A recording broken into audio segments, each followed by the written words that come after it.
আমার রক্তের সঙ্গে ক্রিকেটটাই মিশে আছে। আমি ন্যাশনাল স্কোয়াডে ছিলাম। আরে আকরাম ভাই, নান্নু ভাই এদের সঙ্গে তো আমি খেলেছি। ওয়ান ডেতে 8টা, টি-20তে 7টা উইকেট আছে আমার। ওরা নাকি আমার জন্য জায়গা পাচ্ছে না, তাই বললাম ঠিক আছে, তাহলে আজ থেকে আমি আর আসলাম না, তোরাই খেল বাবা। কি আর বলবো, এর আগেও তো একবার বললাম যে আমার ব্যাপারে তো আমার রক্তের সঙ্গে ক্রিকেটটাই মিশে আছে। আর ক্রিকেটটিকে যেভাবে মানে লালন করি, এটাতে আর মেনলি হলো যে খেলা দেখলে আর বসে থাকতে ইচ্ছা করে না, তখন মনে হয় যে একটু যে মাঠে এসে খেলি, এই আর কি। আপনার রোলটা কি?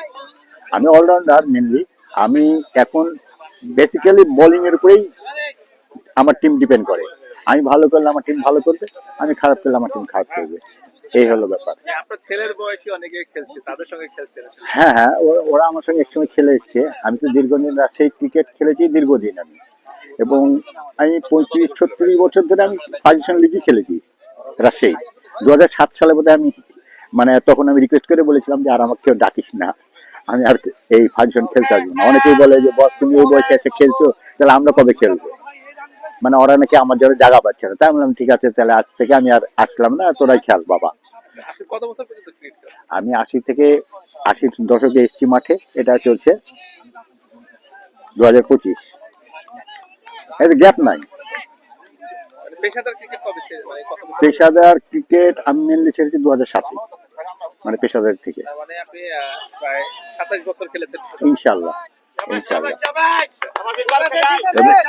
আমি রাশিদ, কোন পর্যায়ে খেলেছেন? আমি ন্যাশনাল স্কোয়াডে ছিলাম।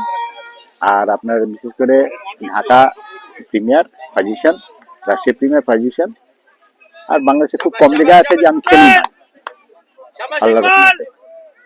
তো আপনাদের সময়কার ন্যাশনাল টিমের প্লেয়ার কারা ছিলেন?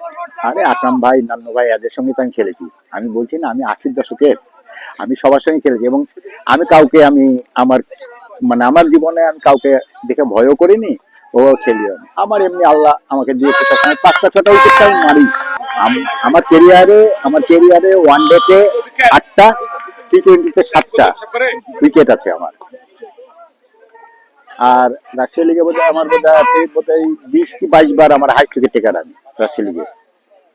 ন্যাশনাল টিমে তো কখনো খেলেন? বাংলাদেশ ন্যাশনাল টিমে খেলিনি, স্কোয়াডে ছিলাম 97-এ। আমার অ্যাক্সিডেন্টের পর আমি ওখান থেকে কামব্যাক দিয়ে, তারপর থেকে সুস্থ হওয়ার পর এই ঘরোয়া ক্রিকেট, ডিস্ট্রিক্ট ডিভিশন এগুলাই খেলে বেড়াতাম, ফার্স্ট ক্লাস ক্রিকেট এগুলাই খেলে বেড়াতাম। এই টুর্নামেন্টটা কত হয়েছে? আমাদের এটা চলছে 11তম, এমসিসি 11তম। আমরা এক্স ক্রিকেটার যারা ছিলাম, বসেছিলাম দীর্ঘদিন, তা আমরা চিন্তা করলাম একটা খেলার জায়গা করি আমাদের।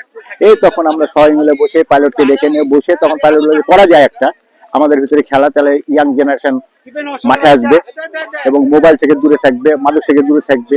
এগুলোর জন্য আমাদের এই মাঠে আসা, যে আমরা একসময় যে সুপারস্টার ছিলাম, ওরা দেখুক এই বয়সে আমরা কি। আর এইটার জন্য আমাদের এই টুর্নামেন্টটাকে জিয়ে রাখা। আপনার এখন বয়স কত? আমি এখন 62, এবার এই সামনে 63-তে চলে যাব আপনাদের দোয়ায়। হ্যাঁ।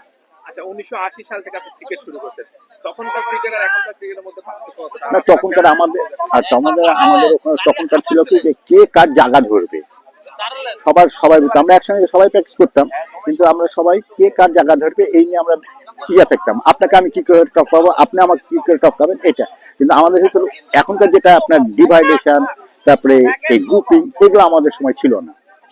আমরা সবসময় আর সবার সঙ্গে সবাই আমরা আন্তরিক, এই জন্য আমাদের টিমেরও রেজাল্ট পেতাম, সবকিছু পেতাম আমরা। হ্যাঁ, Dhaka premier league. Dhaka premier লিগে তখন তো আসলে অনেক ইন্টারন্যাশনাল ক্রিকেটার আসতো। হ্যাঁ, সবাই আসতো।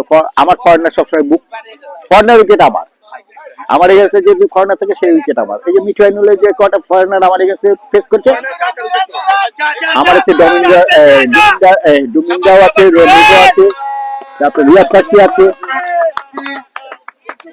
আর এমনি আমাদের ফরেনার আসতো আকরাম ভাই, নান্নু ভাই, এরা আমার সামনে পড়লেই নাই, এনামুল হক মনি, বিশাল ওগুলা সব পেয়েছি জীবনে।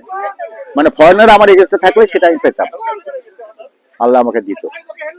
আফসোস হয় কিনা যে এত ভালো ক্রিকেট খেলে ন্যাশনাল টিমে সুযোগ পেলেন না? ওই যে অ্যাক্সিডেন্টটা আমার, ওই যে 97 আমি স্কোয়াডে যখন, তখন আমি গাড়ি মানে অফিস থেকে আসার সময় বাস অ্যাক্সিডেন্ট করি।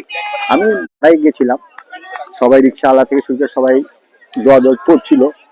আমি তখন সেন্সলেস, ওই অবস্থায় মেডিকেলে আসি, মেডিকেলে এসে ভর্তি 6 মাস বেডে থাকার পর আমি আস্তে আস্তে সুস্থ হওয়ার পর আবার আমি মাঠে এসে দেখি যে একটু হয় কিনা। এই যা ডাক্তার সাহেব বলেছিল যে তুই আর খেলতে পারবি, কিন্তু আল্লাহ আমাকে তবু খেলাচ্ছে, মানুষের ভালোবাসা। আর মাঠে আসলে এমনি আমরা সুস্থ হয়ে যাই, মানে অসুস্থ থাকলেও সুস্থ হয়ে যাই। এটাই হলো আমাদের, মানে ক্রিকেট বললাম না, ক্রিকেট পাগল আমরা, এই হলো ব্যাপার। আর পরিবারে ক্রিকেট পাগল, আমার ছেলে খেলাধুলা করে, ওই করছে।